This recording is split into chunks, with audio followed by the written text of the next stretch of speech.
Hi, Sasha. Welcome to the Open Door Sisterhood. We are glad to have you today. I'm so excited to be on here and chat with you two ladies. It's making my entire day that I get to do this. Yes, I'm so glad. Well, and you are in Nebraska, right? Correct. Omaha, Nebraska. Have you always lived in that part of the country? I went to college in Missouri and spent some time in southern Missouri while my husband was going to graduate school, and then moved back and did my training in Nebraska. I did spend on and off a year at the University of Utah getting some advanced training in specific in cardiac anesthesia, but the majority of my life I have spent in Nebraska. Okay, that's fun. So my husband did his residency at University of Utah for 5 years. So we were Oh, there. yeah, Yeah. it's so pretty. It's just beautiful. So how did you find your road to be a physician?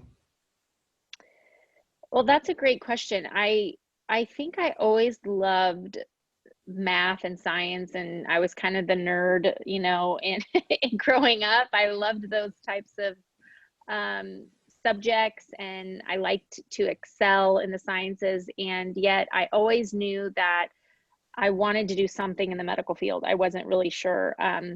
But probably in high school, I think I kind of volunteered and did some things and thought, I know I either want to be a nurse or a pharmacist or a physical therapist or a physician or something. And I just decided to pursue medicine when I was in college. And so that's a really hard road to take. It's a very long road to take. Mhm. But what's interesting about your story is that you did the hard work. You became a physician and anesthesiologist, and it sounds like a cardiac specific, also fellow Mhm. trained anesthesiologist. And then you also pivoted into speaking to women. How did that occur? And where did that come from? That's a great question. I basically spent, I would say, a good decade of my life uh, learning how to become a physician. And through that very difficult process, I gained a lot of great knowledge and expertise and all of those things. At the same time, I was raising a family and had 4 kids in about 7 years, which was totally insane. And then I started my career and I found myself in my mid 30s.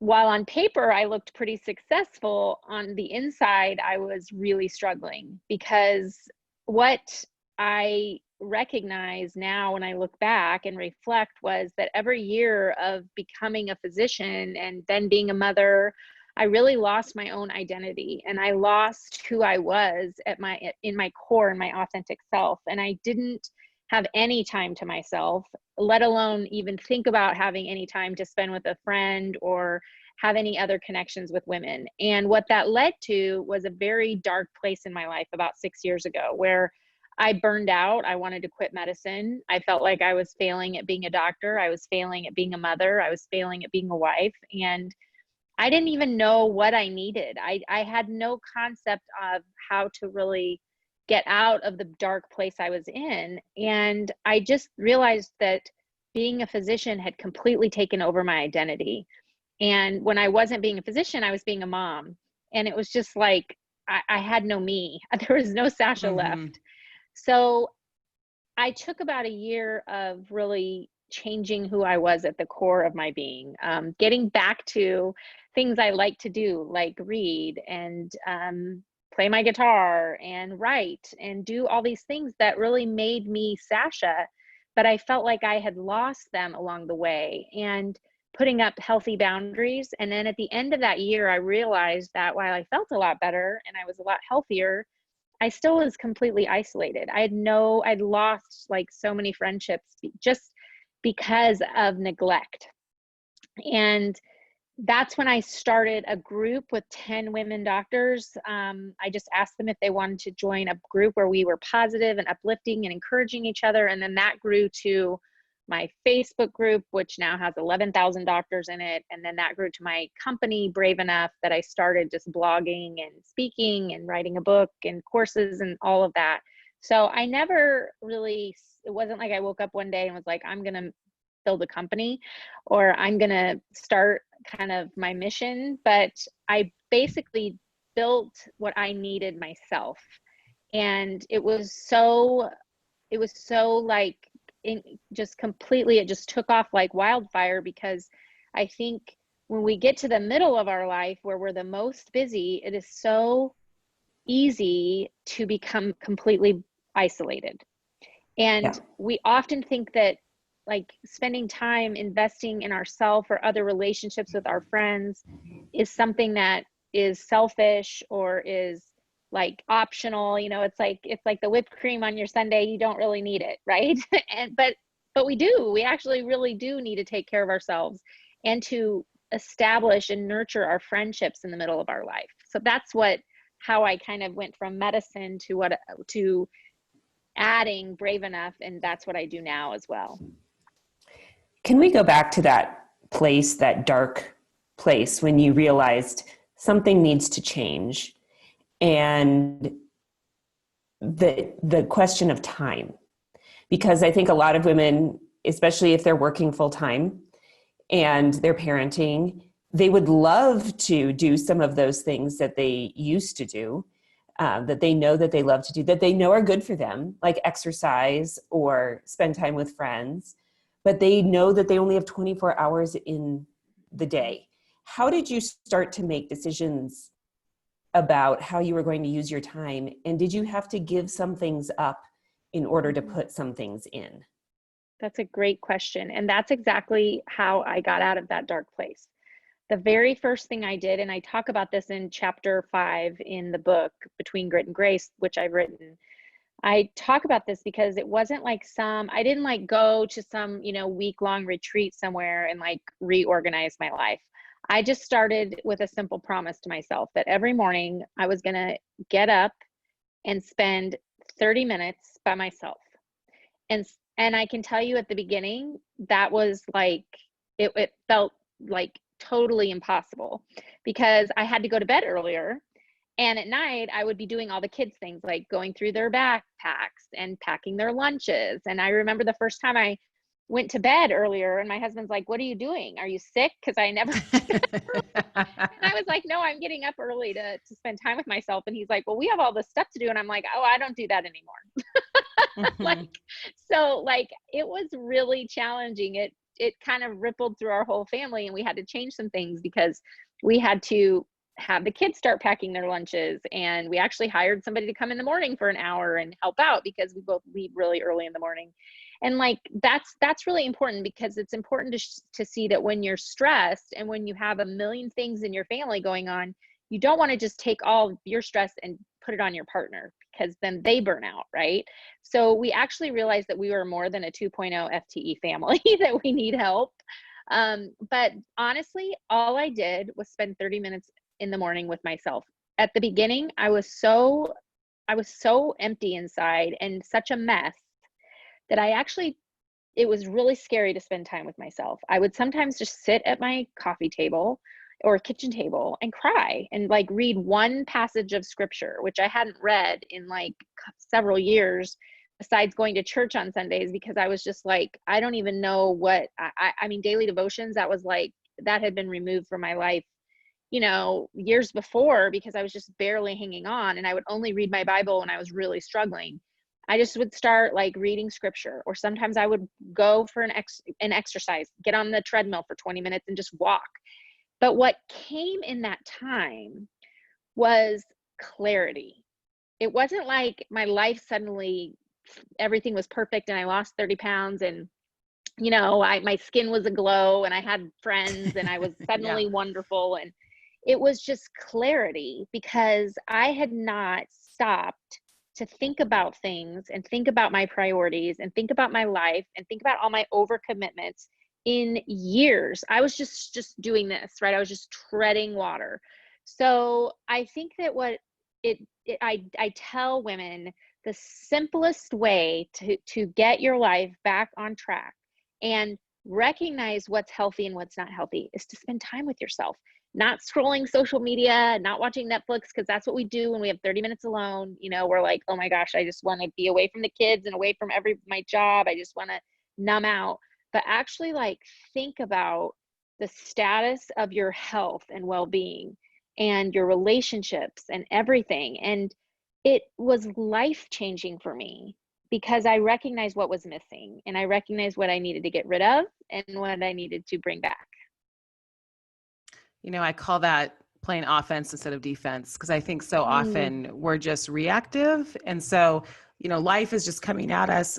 We're in our routines. We're doing what we do. We're doing our job. We're doing the kids. And so we're just reacting, you know, to all these things instead of actually coming up with a game plan. Like, I'm going to play offense and this is my game plan, and be intentional about that. And I think that is so important. And we can't do it without that time of thought, because it really does originate in that time of thought. Like, you have to come up with your plan, you know, and there has to be some thinking time.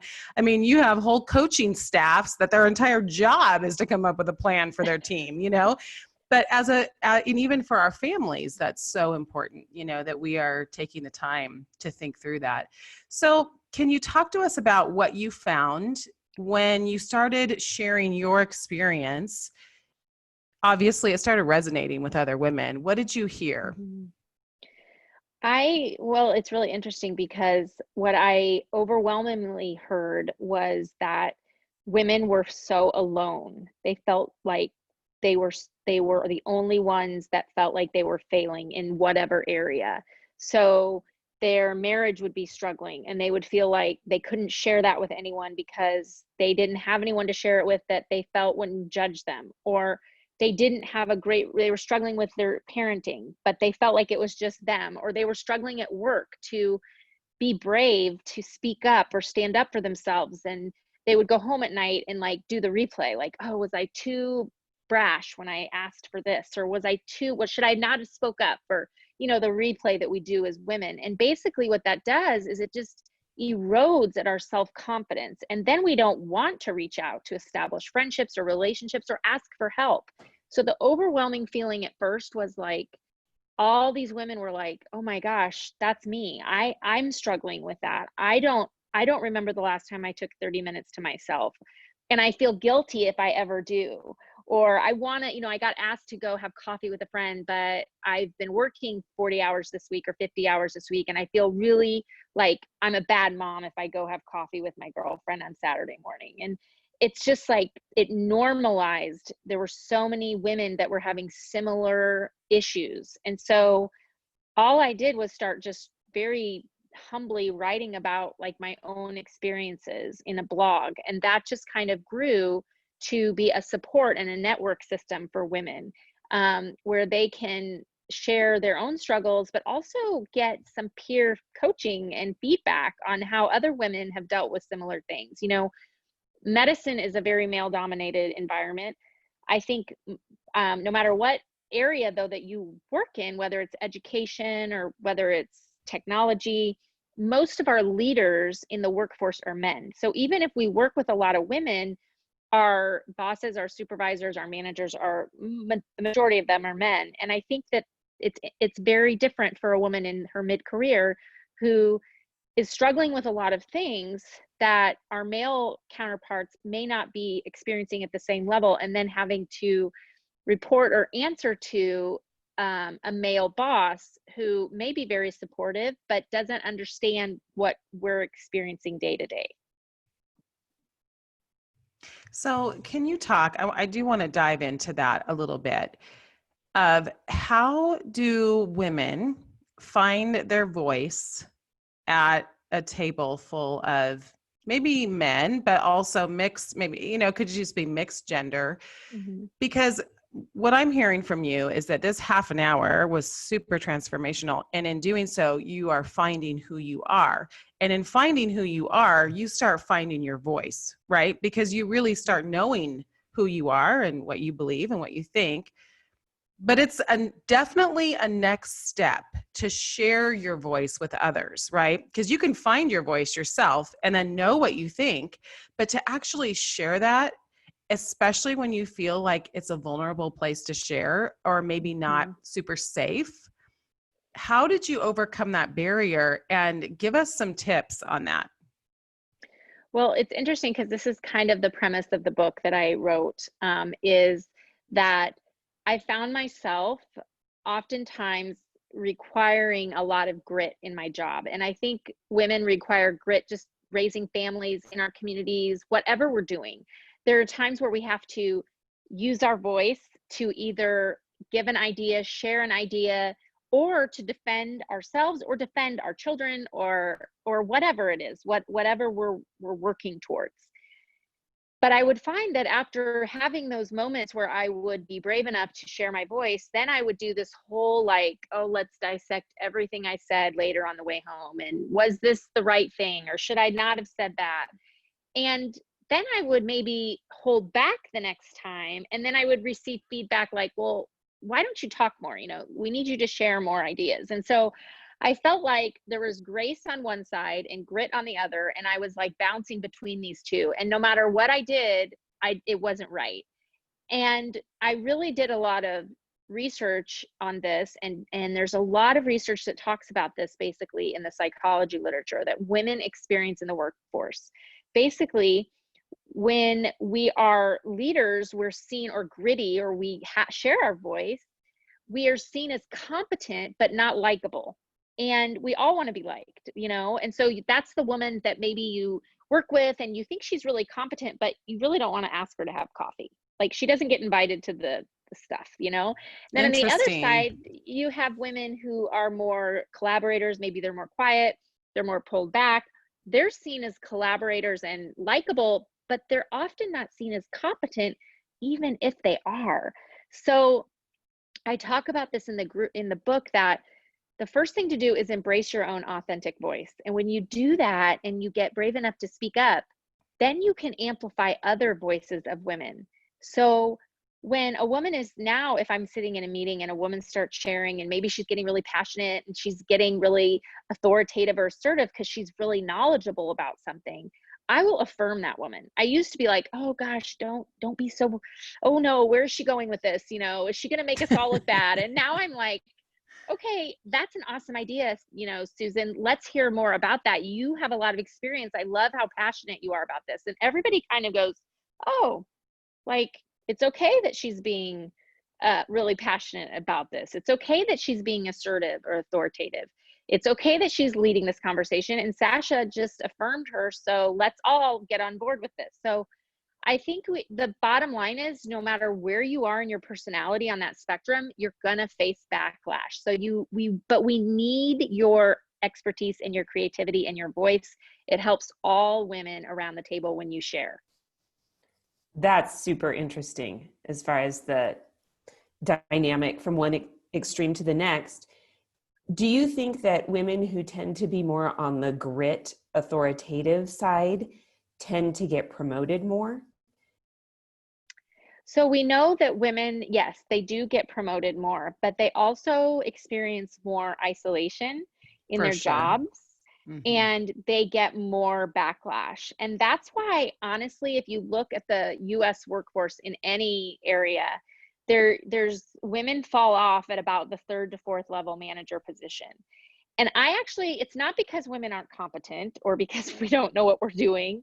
I think it's because who wants to experience that isolation and backlash, you know, the farther you go. I know for myself, when I first started out and there were a lot of us junior faculty, there were women everywhere and I didn't really feel a lot of backlash. But the more I started to ascend the ladder, it was a lot of pressure and a lot of backlash because I would often be the only woman there and I would analyze everything I said before I even said it. And I don't know that there's a lot of women that want to give up their own authentic voice to get to that level, to be isolated and experience that every day. That's why I think we don't have a lot of women at those levels personally. I think it's just a really interesting power play, you know? And it starts young. And it's so interesting that you're talking about this because I just had this conversation with my college-age daughter. She was experiencing this. She has a very bubbly personality. She definitely, if you're familiar with the Enneagram, she's a 7. She can go into an 8 pretty easily. And she actually had someone who was really pushing back on her fullness. That's all I can really describe. They were really saying, basically, when you come into a room, because she a little bit comes into a room and she's a presence in the room. Mm-hmm. Basically, she was saying, I feel less than when you come in. And so she was asking her to diminish, basically, when she was having this honest conversation. And I believe this person was not necessarily trying to hurt her, but the message was clear. Please diminish so that I don't feel bad about myself. So I just feel like that messaging begins very young, and it definitely can come from other women. So how have you navigated that in particular because the more you feel that from other women, the more you feel unaccepted from other women for all of who you are. It's that whole Nelson Mandela quote. Do you love that quote too? Where it says, who are you to not be beautiful, smart, and he goes basically to say, you diminishing your shine does not help anyone in the world. No. So how have you addressed that throughout the years? It's interesting. At the last conference I put on, the Brave Enough conference, I had about 450 women in the room, and I asked these women, how many of you have ever been called too loud? And a big number raised their hand. How many of you have ever been called too quiet? And a huge number raised their hand, right? So and then too bossy or too emotional, right? Like too soft, too hard. And it's interesting because what happens is over a career, we get this feedback, right? And we become this narrow margin and having to walk on this tightrope to be like the perfect woman, competent, but not too assertive, because we don't want to make anybody feel bad or less than, right? When we take charge. Quiet, but not too quiet, because you don't want to be labeled as not competent. And it's exhausting, actually. And it's totally exhausting. It starts so young that even my daughter was telling me, someone in her class was like, you can't always have the answers because the boys won't like you. I was like, oh my gosh. Oh, wow. What grade? What grade is that? Mm-hmm. 6th grade. So this is the messaging. Like, you got to kind of pull back, right? And the thing is that I see this now, and I feel it because I'm aware of the data and the literature. So I watch it now in meetings and such. And a lot of it is just, we have to start accepting other women's authentic leadership characteristics. Gosh, because thank you. Amen. We have to. I mean, it doesn't mean that we have to like every woman. So right. I get this all the time, like, well, this woman was really mean to me in my career. And so I can't get on board with like all helping other women, because of course we've all had the mean girl in our life, but that doesn't mean that we have to actually like another woman or be her best friend to support her in the workplace. Because when we show that we're not competitive, and that when we show that we're actually embracing that authentic diversity in that woman's leadership style or personality style, then we open the door for us to be authentic, our own, other people to accept who we are. So I do this all the time in meetings. I do this in the workplace. I try really hard to assume positive intent and go, just because that woman is having a moment, like, for example, there's some women doctors who cry with their patient. That doesn't mean that she's not super strong and can't lead a project or initiative because she was showing compassion and got tearful about something with a patient, right? So we have to embrace strong women, assertive women. We need those women. We also have to embrace the more quiet and the more like pulled back and the more sensitive sides of women. We need that. That's how God made us as women. So to me, I just really always try hard, instead of like judging, to think, okay, that woman is totally approaching this problem differently than me, or this discussion differently. But if I affirm her, then she's going to be more confident to share, and it's going to change the way that women are perceived in the workforce. Mm-hmm. Okay, so can you talk a little bit about jealousy? Because I do feel like that is often why women aren't affirming other women, is it comes down to jealousy. So how do you fight that in your own self? But also, I mean, I'm hearing you say that, you know, apart, because that's what I do. When I feel that like little twinge of like, oh, I wish I had that or whatever in that other person, I actually will specifically affirm that in that other person to fight my own battle as well. Like to say, no, I'm not going to give in to that because I know that's a destroyer and that destroys relationships and it's destroying that person. And so I will intentionally affirm someone in that moment if I'm feeling a little bit jealous. How have you dealt with that? I love this question because it's such a real question. I mean, it's such a real issue, I think, that we all battle. Part of it is driven from our our environment, because there are so few positions that go to women, or there's so few spots around a table, that part of it is actually driven from the environment we're in. Like, I want to be the token woman that people listen to, or I want to be the woman that people come to. I don't want her to get the attention because then no one will come to me, or no one will depend on me, or I won't be able to use my skills. And so part of it is driven by this scarcity complex that we have around women in our society. I think that it's very natural for us to feel that ping of jealousy and go down this, the easy stress path, so to speak, and start nitpicking and finding ways that woman is less than. Well, the truth is, if anybody spends 10 minutes with me, they're going to find 10 reasons, 10 things that I am less than, and they're going to be It's able so to name it, true. right? So true. So like, you could look at, the most amazing women leaders in the world, or the woman that you think, oh man, I would really love to be her best friend. And if you spend any time with that woman, you're going to find things about her that are not great. That's just reality. So what I do is I recognize it. I go, okay, I'm having jealousy right now. And that doesn't mean that I'm a terrible person. It means I'm human. And I do the very thing that you just talked about. Like, I just say, okay, how can I turn this into affirmation and affirm her and make this a blessing? Because that is going to only positively influence all of us. Like, we all rise together.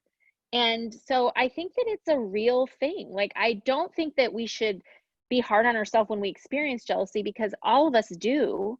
But we have to figure out, like, how can we identify it? I talk about in the book a story of a woman that I worked with for years, that we were on very opposite sides. Like, we could not have been more different. For every way I was this, she was the opposite. And for years we would go to meetings together and we would just butt heads. And I was like, why doesn't she like me? I don't know how to get her to like me. I thought this woman hated me. And finally one day we just kind of had this really interesting talk, and we got alone, and I just confronted her and I was like, why don't you like me? And she was like, why don't you like me? And I was like, Right. I don't know. I didn't know you didn't think that I didn't like you. And now we're friends. Like, we're not best friends, but we're on the same wavelength and we affirm each other. And I just think we spent a decade butting heads because we were jealous and we were like scared to be vulnerable with one another. So it's worth reaching across the divide. Sometimes you just need a conversation. I had that happen in fourth grade. And so what that shows is that the problems that we have in fourth grade, we're just a little older, but it's kind of the same thing. Like, I literally had the exact same situation where I finally, like, my arch rival in the fourth grade, we actually had a conversation and then became really good friends. And, after the whole year of being arch rivals. And isn't that so funny? I mean, it's just the same thing. We're just adult people. Okay. So I have a question I do want to get to this whole idea of how you find the courage to speak your voice. So I'm going to give you a scenario. You're sitting at a table, everyone's talking, they have a different view than you do. You in your own head want to say what you think, but you feel like not only will it come across as confrontational, but you will be unpopular if you share it. Okay, I've totally been in this position. How do you self-talk yourself in that moment into finding courage to share your voice? So one of the things that I used to always do was think, okay, I'm sorry. Like I would start the conversation with, I'm sorry to disagree, or I'm sorry to contradict, or I'm sorry to say I don't agree. And now I say thank you. So I have used to flip the word thank you to wherever I say I'm sorry. And internally, what I do is I always think to myself, like, I'm going to walk out of this room and I may have the contrarian idea or innovation that can actually help a lot of people. But the only reason that I would keep it to myself is to not be uncomfortable, to not feel that uncomfortable feeling of facing backlash. And that's really not how I think Christ calls us to be. I think he calls us to share our voice, to be courageous. And so I always think like, okay, I'm going to keep this to myself because I don't want to, risk 10 minutes or 15 minutes of feeling uncomfortable. So is that really how I want to live my life and be an example to people around me? Because what do I tell my kids all the time? Stand up for yourself. Don't let other people influence you, silence your voice. So instead of like, and then I would get the courage and I would be like, well, I'm sorry to talk right now, or I'm sorry to disagree. Now I'm just like, hey, thank you everyone for sharing. Thank you for listening to my idea, which I'm about to share, which is different and actually contrarian to what has been said. I really want to thank you. So I kind of like make everybody feel like they're like feeling, they're pump their ego up a little bit, that I'm going to share something and they're not going to like face backlash. There's actually a couple studies to show that if you're going to say something that is not going to sit well, if you say that, actually, if you say like, thank you for listening to this uncomfortable truth that I'm going to say, you're actually operating on wrong data, but I want to thank you for being open. There's some studies to show that actually works, that it kind of makes everybody like their defenses go down a little bit. But the truth is that we're not called to always agree or always feel good. We're not, that's like a reality that I think is created in our like mind, that we're always supposed to have good feelings. But the truth is we live in a world where we're not always going to feel good. We're going to have uncomfortable moments. So I always think to myself, like, I'm going to walk out that door in 30 minutes or an hour. I'm courageous enough that I can feel uncomfortable for the next 15 minutes and have this discussion and be the contrarian. That's really interesting about the I'm sorry and then the thank you, the switching that. I went to a conference a few years ago that was for women who were in the workplace. And one of the speakers was a business coach that worked with women. And she said that women apologize 4 times more than men or something. I don't remember the exact statistic. And I thought, oh, that's so not me. And then I went home and realized how many emails I included an apology in the email because I was not agreeing with somebody and I was giving a different viewpoint. And it just was a check for me to see how often I apologize. And so I decided I'm not going to apologize anymore. I'm just going to state my opinion. And I'm going to trust that the other grownups who are receiving this email are going to act like grownups. And I had gone into so many conversations assuming the worst in others, essentially thinking they're not going to receive this well, instead of believing, no, they're adults. They can receive conflict or they can receive a different opinion. Okay. Right. And that really was just an eye opener for me as I just was self-checking in the process. It's also a great way to say no. So in the women that I coach, I tell them when they have to say no, thank you. A lot of their emails would start, I'm sorry, I have to turn down this speaking opportunity, or I'm sorry, I can't do this role, or I'm sorry, I can't make this meeting. And I'm like, okay, just flip it to thank you. So thank you for inviting me. It doesn't work with my goals this year.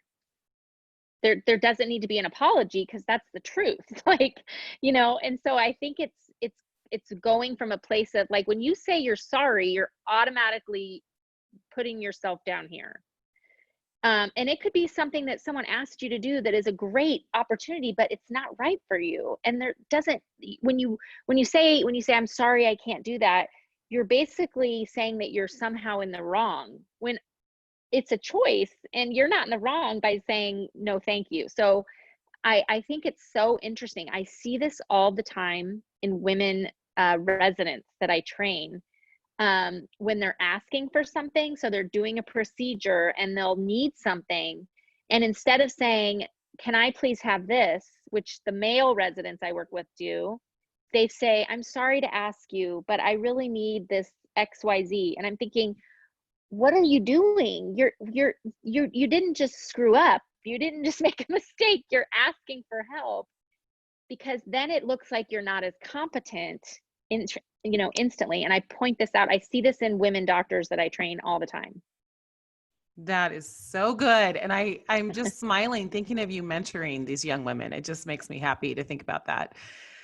And I love that also because the thank you and the affirming that you were talking about, it's very Christ-like. And so I really love that too, is that it's the whole thing of a rising tide builds all boats, right? Rises all boats. And I believe that that's true. And I think as Christians, we definitely, that's as a sisterhood, that is a part of our mission actually, is to be that rising tide that lifts all these women.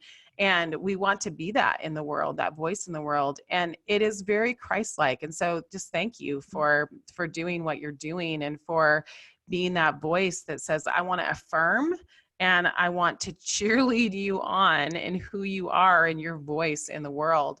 So obviously there's a lot of places people can find you. What are the best ways? Thank you so much for your words, and thank you for all that you two do to just uplift other women. It's so inspiring to see this open door mission and how you just bring other women in and not compete. It's awesome. It's so opposite of what we see in our world today. So I thank you for that. You can find me at becomebraveenough.com. You can find me all over social media as well at the same handle, at Become Brave Enough. You can also find my book at Barnes & Noble or Amazon or Target. It's called Between Grit and Grace.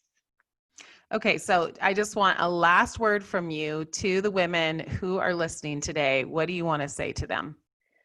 I would say that you are so unique, and your voice and your ideas and your creativity and your talents are all only yours. And I think that if Christ was in this conversation today, he would tell all of us and encourage all of us to speak our voice and to use our voice and to not hold back, because that's what he's given each of us. I love it so much. Well, Sasha, we just wish you the very best in all that you're doing, and we love what you're doing. So stay in touch. Thank you. All right. Bye-bye.